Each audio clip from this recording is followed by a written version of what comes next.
If you think you have already seen everything worth watching in classic horror, this month is about to prove you wrong. Tubi quietly dropped a batch of films most people only hear about after years of digging. These are strange, influential, and genuinely eerie movies that shaped horror from the shadows. We are starting at the bottom and climbing toward the rarest discoveries. Let us jump straight in.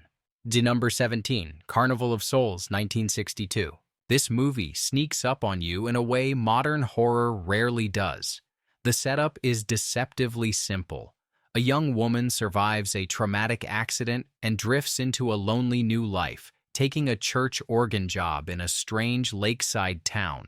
From the outside, nothing looks like a horror movie yet, and that is exactly why it works. What makes Carnival of Souls so special is its atmosphere. The film feels hollow, empty, and disconnected on purpose. Characters speak like they are slightly out of sync with reality. Locations feel abandoned even when people are present. The famous abandoned pavilion scenes are still unsettling decades later, not because of gore or shocks, but because of how wrong everything feels. If you like slow-burn horror that messes with identity, isolation, and the fear of not belonging in the world, this one is essential viewing. You can feel its influence on everything from art house horror to modern psychological thrillers. Directors have been borrowing from this movie for years, often without realizing it. This fits the promise of ultra-rare horror perfectly. It was largely ignored on release, rediscovered years later, and now sits quietly on Tubi waiting for viewers who want something smarter and eerier than algorithm-driven scares.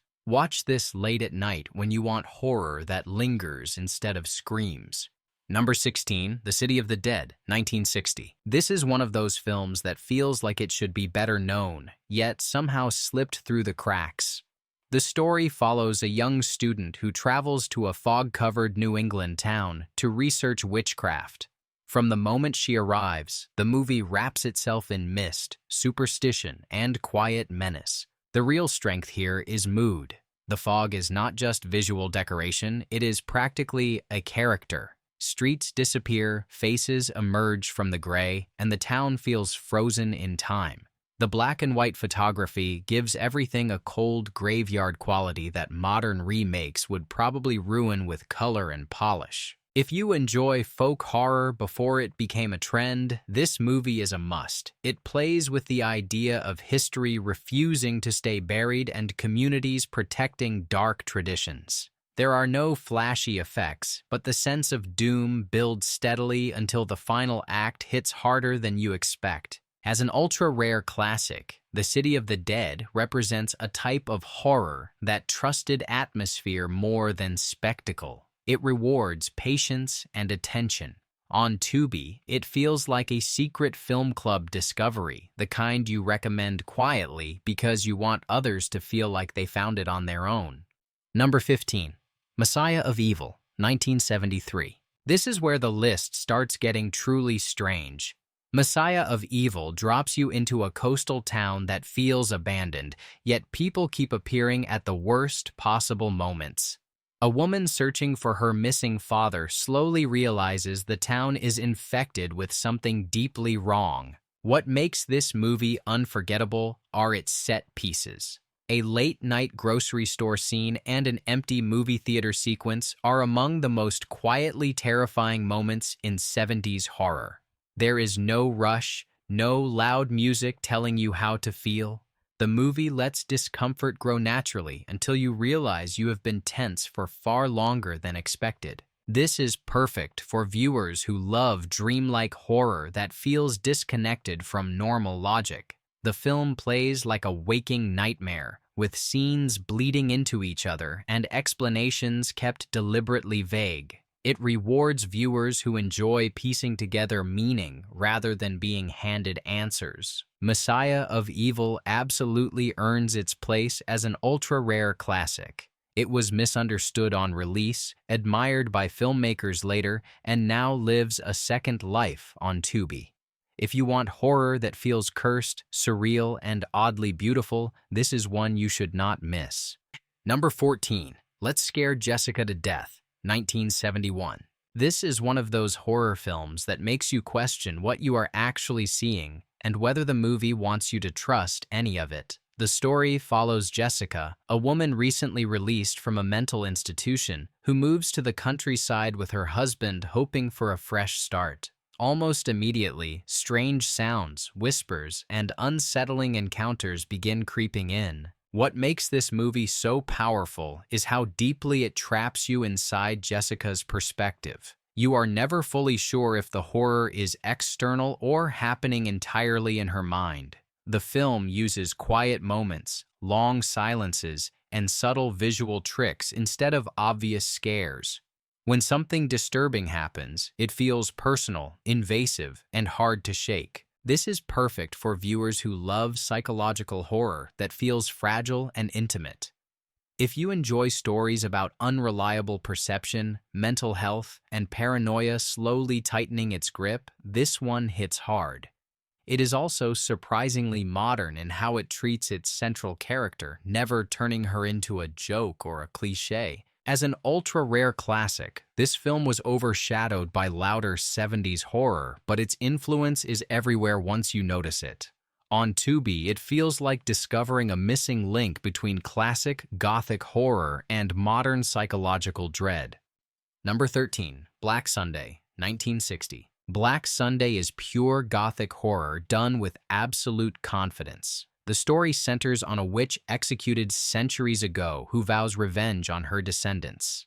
When her spirit begins to return, the film dives headfirst into curses, dark rituals, and haunting imagery that still holds up today. Visually, this movie is stunning. The black and white cinematography gives every scene a carved stone quality, like you are watching a nightmare etched into marble. Faces linger in shadow. Eyes stare a second too long, and the atmosphere feels thick with ancient evil. It is elegant, cruel, and unapologetically dark. This is ideal for viewers who love classic horror that does not feel tame. Despite its age, the movie has moments that are genuinely unsettling, especially in how it portrays resurrection and damnation.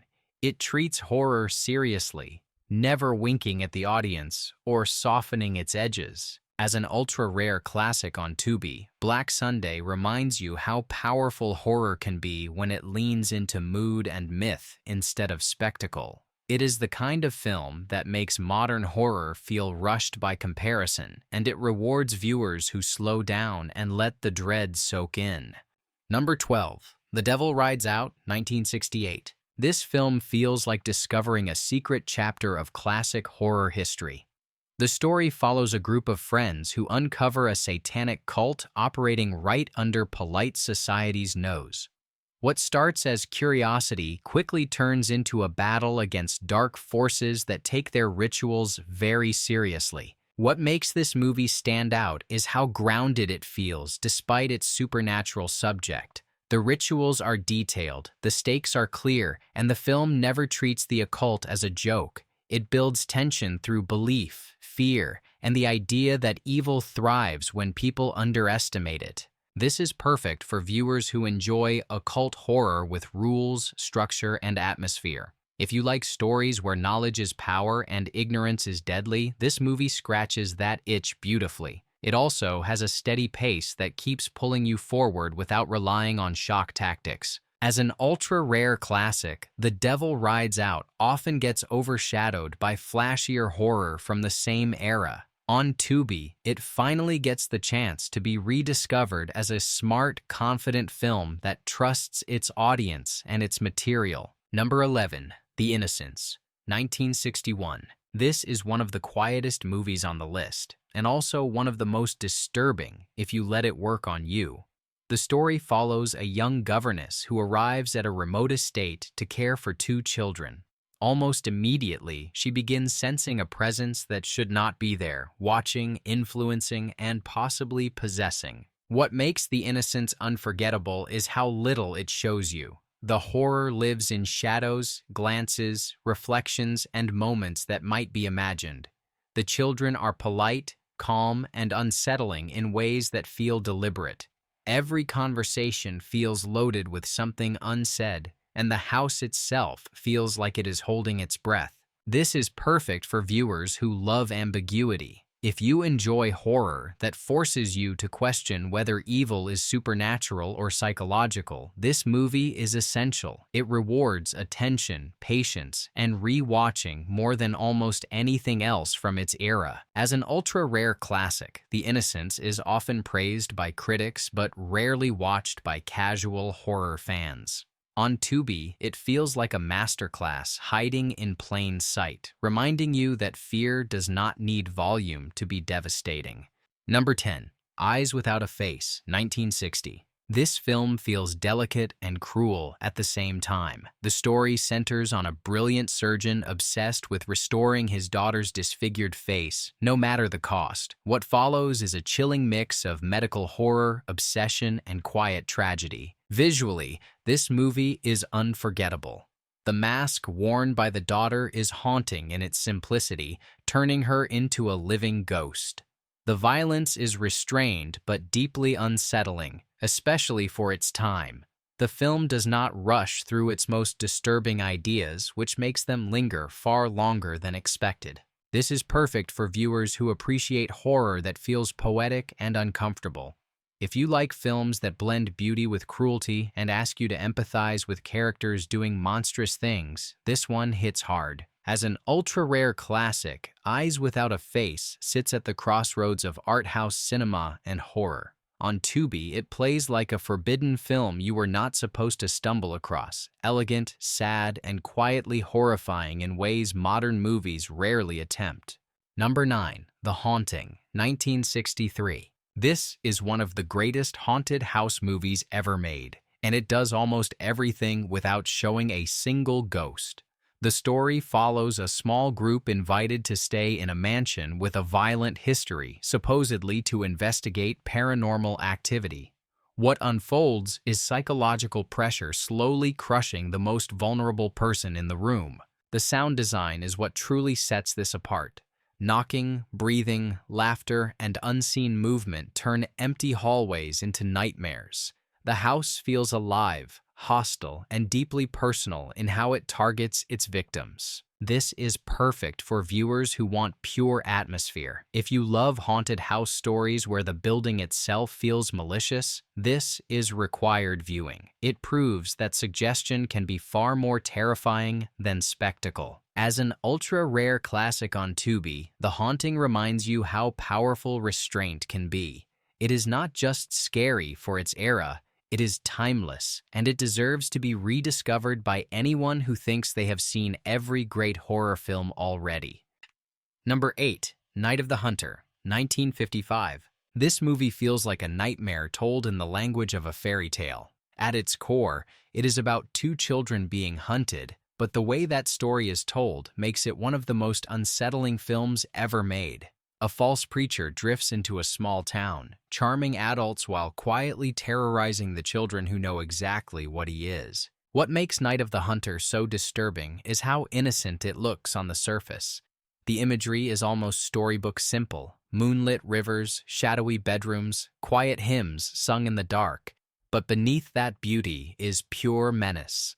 The villain is not a monster in makeup. He is a smiling man with a calm voice, which somehow makes him far more frightening. The film moves between realism and dream logic without warning.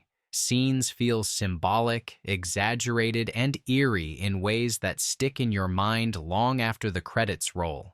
The famous river sequence, with the children floating past watchful animals and looming silhouettes, still feels unreal in the best possible way. This is perfect for viewers who want horror that feels timeless rather than dated. If you like movies that operate on emotion and imagery more than plot mechanics, this one hits hard. As an ultra-rare classic, it is often talked about but rarely truly watched, and seeing it now feels like discovering the blueprint for an entire style of horror cinema. Number 7. Repulsion, 1965. Repulsion is a descent into madness that never lets you look away. The story follows a young woman living alone in an apartment as her grip on reality slowly fractures. At first, it is subtle. Small sounds feel louder, rooms feel tighter, everyday interactions become unbearable.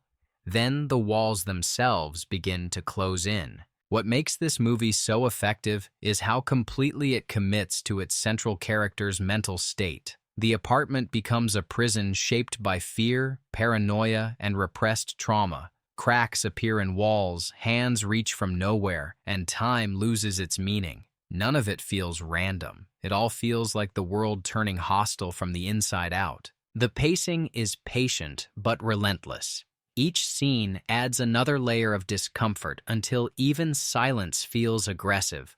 The horror here is not about jump scares. It is about being trapped inside a mind that can no longer trust what it sees or hears. This film is perfect for viewers who appreciate psychological horror that feels intimate and suffocating. If you enjoy stories about isolation and mental collapse, Repulsion is devastating in the quietest way. As an ultra-rare classic, it still feels dangerous, raw, and surprisingly modern, even decades after it was made. Number 6, The Wicker Man, 1973. This is not the version most people argue about. This is the original, strange, unsettling folk horror experience that creeps under your skin instead of jumping at your throat. The story follows a police officer sent to a remote island to investigate the disappearance of a young girl. What he finds is a community living by rules that feel deeply wrong to him. What makes The Wicker Man so powerful is how calmly it presents its horror. The islanders are polite, cheerful, and completely committed to their beliefs. Nothing feels rushed. Songs are sung, rituals are explained, smiles are offered, and all of it slowly builds toward a sense of unavoidable doom. The movie thrives on contrast. Bright daylight hides dark intent. Community warmth masks cruelty. Faith becomes something terrifying when it is absolute.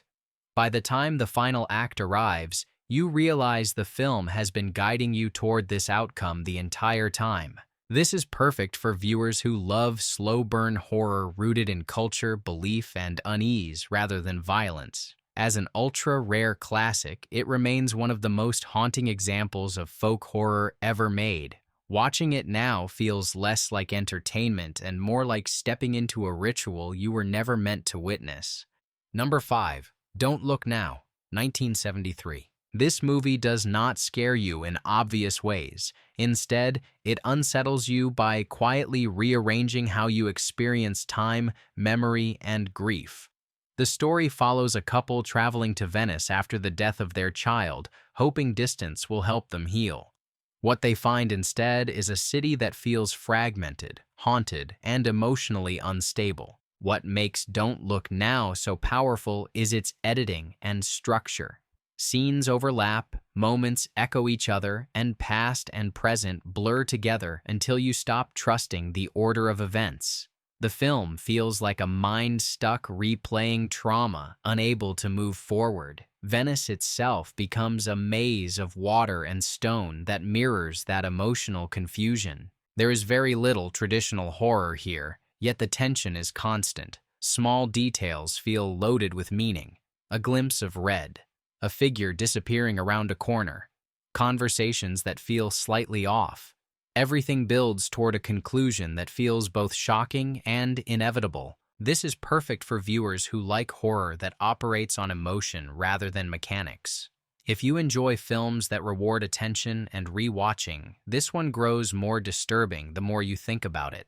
As an ultra-rare classic, Don't Look Now feels ahead of its time, influencing generations of filmmakers while remaining strangely underwatched by general audiences. Number 4. The Changeling, 1980. This is one of the most emotionally grounded haunted house films ever made. The story follows a composer who moves into an old mansion after a personal tragedy, hoping for solitude. Instead, he finds a presence that refuses to stay silent. What makes The Changeling stand out is how patient and sincere it is. The haunting unfolds slowly, through sounds, movements, and small disturbances that feel believable. There is no rush to reveal answers. The film allows the mystery to deepen naturally, making every discovery feel earned rather than forced. The house itself feels heavy with history. It is not just haunted, it is burdened. Objects matter, sounds matter, even silence feels intentional. The emotional weight of loss hangs over every scene, tying the supernatural elements directly to grief and unresolved pain. This is perfect for viewers who love classic ghost stories that take their time. If you prefer atmosphere, mood, and emotional stakes over spectacle, this movie delivers. As an ultra-rare classic, it represents a type of horror that trusts the audience to feel rather than react, and it remains quietly devastating decades later. Number 1. The Texas Chainsaw Massacre, 1974. This is not just a horror movie, it is an endurance test. The story itself is simple. A group of young people travel into rural Texas and stumble into something they were never meant to see. What follows feels less like a movie and more like being trapped inside a nightmare that refuses to end. What makes this film so powerful is how real it feels. The heat is suffocating. The locations are filthy and hostile. The violence is messy and chaotic rather than stylized. Even moments without blood feel unbearable because the tension never lets up. The sound design, the screaming, the mechanical noise, the constant sense of panic all combine into something almost primal. This movie does not care about comfort or explanation. It wants you to feel unsafe, overwhelmed, and desperate to escape. This is perfect for viewers who want horror at its most raw. If you have only heard about this movie but never truly watched it, the experience is far more intense than its reputation suggests. As the ultimate ultra-rare classic experience, it still feels dangerous, transgressive, and shocking decades later. These are not casual background movies. They are the kind of horror films you stumble across late at night and never forget. Tubi did not just add content, it unlocked a hidden history of fear. If you want a deeper dive into more forgotten classics like these, let me know what deserves a part 2.